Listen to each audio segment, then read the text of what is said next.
जी हाँ, योग गुरु बाबा रामदेव मुमकिन है आज नए तेवर और रंग में दिखें आपको। मुमकिन यह भी है कि सिंगापुर में सेहत लाभ कर रहे अमर सिंह जी कुछ नए सवालों के साथ आए और इस बात से भी इनकार नहीं किया जा सकता कि रामन मैग्सेसे अवार्ड विजेता अरविंद केजरीवाल कुछ बड़े खुलासे कर आपको चौंका दे।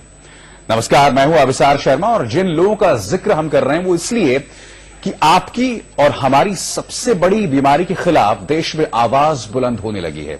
ये बीमारी है भ्रष्टाचार की और देश के मुख्य न्यायाधीश से लेकर प्रधानमंत्री तक इसे उखाड़ फेंकने की बात कर रहे हैं।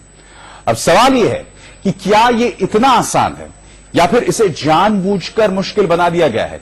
चलिए हम बात कर रहे हैं भ्रष्टाचार की और इस मुद्दे पर मेरे साथ हैं तीन बेहद खास मेहमान। योग गुरु बाबा रामदेव जो इस वक्त हरिद्वार में मौजूद हैं, उसी तरह से अमर सिंह जो इस वक्त सिंगापुर में मौजूद है, सीधे वहीं से लाइव है हमारे साथ, और यहां दिल्ली स्टूडियो में मेरे साथ हैं रामन मैग्सेसे अवार्ड के विजेता अरविंद केजरीवाल, सामाजिक कार्यकर्ता भी हैं। सबसे पहले हमें यह जानने की जरूरत है कि क्या अब हमें कुछ ऐसे क्रांतिकारी, कुछ ऐसे बुलंद कदम उठाने की जरूरत है भ्रष्टाचार को लेकर, क्योंकि यह भ्रष्टाचार है जिसकी वजह से भारत की अर्थव्यवस्था पर बाधा पैदा हो रही है।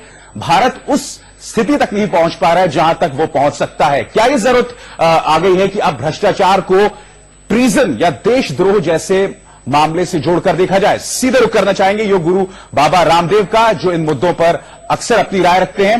बाबा रामदेव, क्या जरूरत आन पड़ी है कि अब इस मुद्दे पर कुछ क्रांतिकारी कदम उठाए जाएं, कुछ बड़े कदम उठाए जाएं? क्या भ्रष्टाचार को अब ट्रीजन या देशद्रोह से जोड़ के देखे जाने की जरूरत है? जी अभिषार जी, आज देश की गरीबी, भूख, बेबसी, लाचारी, जो हम बर्बादी चारों ओर देख रहे हैं, 84 करोड़ लोग जो है आज मात्र 20 रुपए पर अपनी जिंदगी को बसर करने के लिए विवश है, माने उनका हक किसी ने छीना है। और दूसरी तरफ आम आदमियों को भ्रष्टाचार करके लूटा जा रहा है, चाहे वो सरकारी काम हो, कोई परमिट हो, कोई एनओसी लेना हो, या नौकरी के लिए कोई जो है फौजी की नौकरी से लेकर के कोई भी बड़े पद के लिए जाता हो। माने जहां भी देखो चारों ओर भ्रष्टाचार की मार इतनी गहरी है और भ्रष्टाचार करके करीब 100 लाख करोड़ रुपए से ज्यादा देश का धन लूट लिया गया।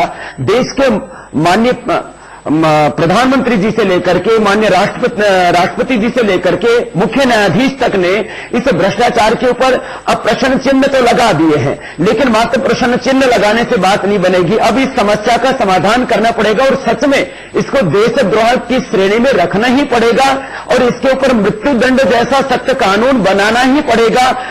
और मैं तो एक बात और कहता हूं, एक तो अभी जो है धन लूटना बंद होना चाहिए और जो लूटा हुआ धन है वो स्वदेश में हमारा वापस आना चाहिए।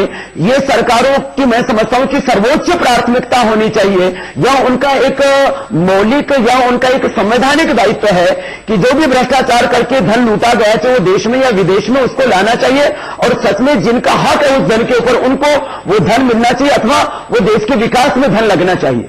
बाबा रामदेव, आपने एक बहुत बड़ी बात कही है कि मृत्यु दंड दिया जाना चाहिए। एक ऐसे देश में जब एक सरकार रहती है तो उसके नेताओं को पाक साफ बताया जाता है, मगर जब वो सरकार जाती है तो दूसरी सरकार आके उन्हें प्रताड़ित करती है। तो क्या वाकई मृत्युदंड जैसा शब्द खासकर भारतीय पृष्ठभूमि में संभव है?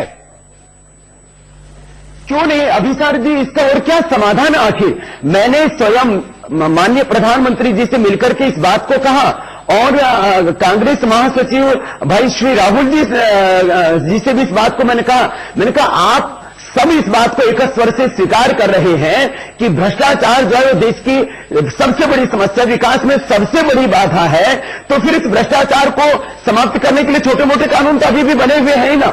जब तक मृत्यु दंड का भय नहीं होगा, जिन लोगों ने देश के 84 करोड़ लोगों के हक को छीन लिया हो, ऐसे चंद लोगों को या आखिर देश में जीने का क्या हक है? और जब तक ऐसा कठोर कानून नहीं बनेगा, भ्रष्टाचार को काबू में लाया ही नहीं जा सकता और कोई इसका उपाय ही नहीं है। और जब तक भ्रष्टाचार खत्म नहीं होगा, देश कभी भी विश्व की महाशक्ति या भारत को हम सुपर पावर बनाने का सपना संजोए रखेंगे, वो कभी हकीकत में नहीं बदल सकता।